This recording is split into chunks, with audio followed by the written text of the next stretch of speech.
How do you see this playing out? I think that President Trump has a mandate for the policies that he took to last November's election, and given that the Republicans have majorities, albeit thin ones, in the House of Representatives and the Senate, it's likely that he'll be able to implement most of what he promised that he would do. While some of those things may be popular, I think that they will ultimately result in higher inflation and higher interest rates, notwithstanding the comments that President Trump made in his address to the World Economic Forum in Davos yesterday. Let's run through three of them. He's promised to impose a 60% tax, he calls it a tariff, on everything the US imports from China, and it imports a lot from China, and 10% tariffs on everything the US imports from every other country. Now, he's modified that to some extent. He's not proposing, at least initially, to increase tariffs on China by the full 60%, but rather by 10%. On the other hand, he's proposing to impose higher taxes of 25%, rather than 10, on everything the US imports from Mexico and Canada, which are the US's second and third biggest sources of imports. Now, again, they may be negotiating tactics, and it's possible that tariffs won't increase by as much as he's proposed, but certainly they will result in higher prices for a broad range of goods, and some credible estimates made before the election suggest that the impact of those would be greatest on lower income households. The average household, it's been calculated, would be about $2,600 a year worse off as a result of the higher prices that would flow from the taxes, the tariffs that Trump says he will impose on goods imported into the United States. Second, as your previous story just highlighted, Trump proposes to deport a large number. Estimates are somewhere between about 1.3 and a little over 8 million immigrant workers. Sometimes the suggestion is even those who are legally in the United States rather than simply those who are illegally or undocumented. That will result in shortages of workers, particularly in agriculture, food production, and in construction, including of housing. That's likely to result in higher labour costs, which will be passed on to consumers in the form of higher prices.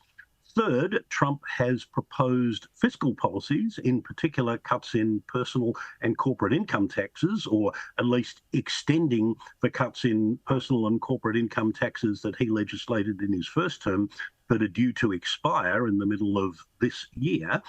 He's proposing to extend those without proposing how those tax cuts will be paid for. So at face value, Trump's policies will result in the budget deficit that's already running at an extraordinary 6.5% of GDP by perhaps another 2 percentage points.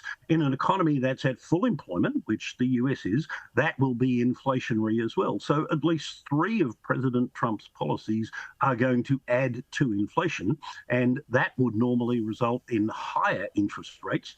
Trump is now claiming that he understands interest rates better than the Federal Reserve and that he somehow will direct the Federal Reserve to cut interest rates. The Federal Reserve is not going to do that.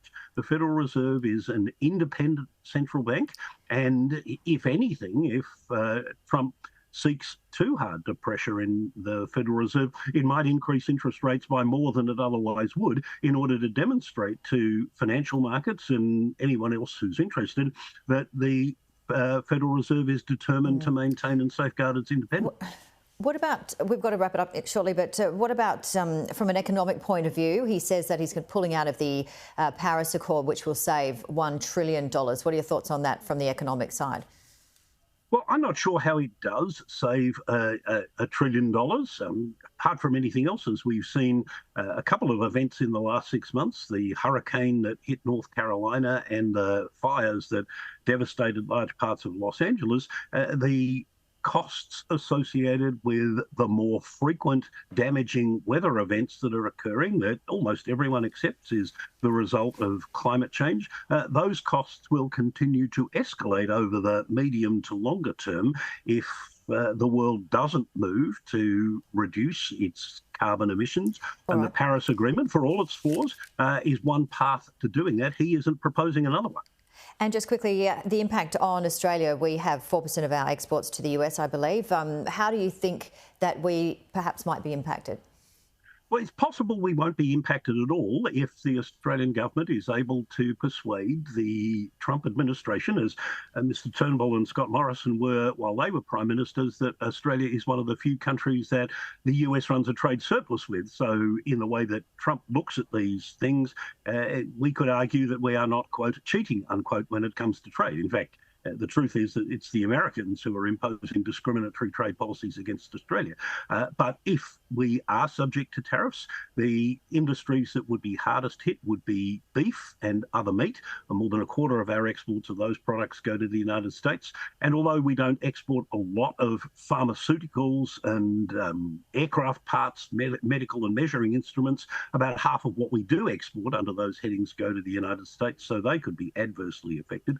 The biggest damage to Australia would be, of course, if our government was stupid enough, and it would be stupid, to retaliate against US tariffs on Australian exports to the US by imposing tariffs on Australian imports from the US.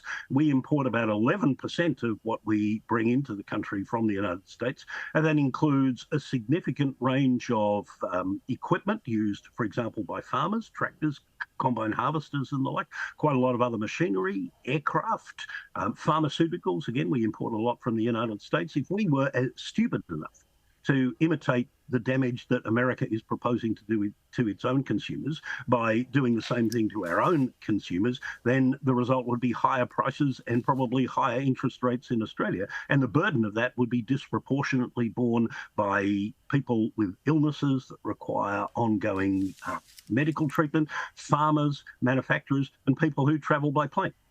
All right, we've got to wrap it up. But Saul, thank you very much. Great to see you. Thank you for having me.